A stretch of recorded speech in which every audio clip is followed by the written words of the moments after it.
a region like Sicily, where you have about 5.1 million people staying there.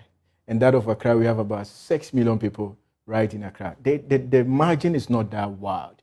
So you ask yourself, how come Accra is experiencing more flooding situations unlike Sicily? Because Amoyate is talking about that is population and development. And I want to believe it's the same story over there. So what makes the difference? Is it that, I wouldn't want to give you the answer, but you tell me.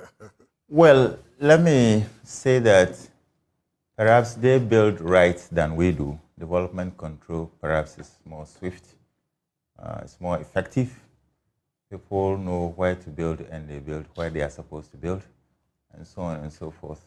But let me say that sometimes the floods that occur are not necessarily because of the precipitation levels we have.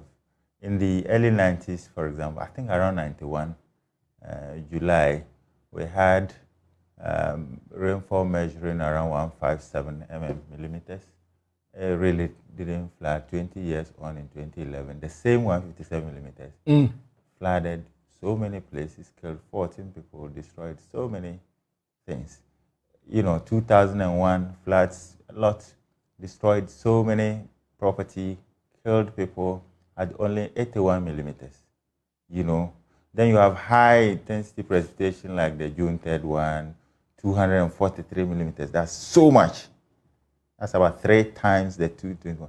Also killing people, of course, combined with the situation that happened around the filling station that exploded and killed people. And so I think the reason why we experience just too many flash floods because we are unable to manage, I must be frank, the city space like perhaps our colleagues do. Is it with the planning or is it with the development?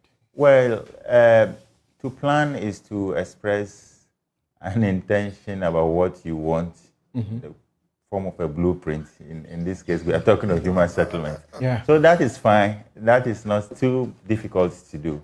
But we How have to get it? Yes, we have a laid out plan for Accra, other cities. Yes, I can assure you that every inch of Accra is covered by one plan or the other.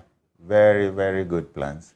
What is missing really is how to enforce this plan and ensure that people build accordingly. If we do not build according to plans. For example, if you have drainage channels that are supposed to have reservations, some 15 meters, 30 meters, and people are putting their structures right on the edge of the drain, then when the rains find their level, well, really, sometimes I don't call them floods. I want to be sarcastic. That's not about flooding. It's about the water channel just, flowing along the channel that is supposed to flow. So this is what is missing in our case. And perhaps that is why we have decided to go the way of establishing local government units, district assemblies. In the early 90s, we had just 3, AMA, TMA, and Garura. Today, we have, within this same space, we have 27 local authorities, in addition to even 3 annexed from the central region and 2 from the eastern region. So the Accra we are talking about today is not the Accra we knew those. Of course, coupled with the population growth, we're doing, within this space I'm talking about, we're doing about 6.1 million people compared to a few hundreds, in some 20, 30 years ago.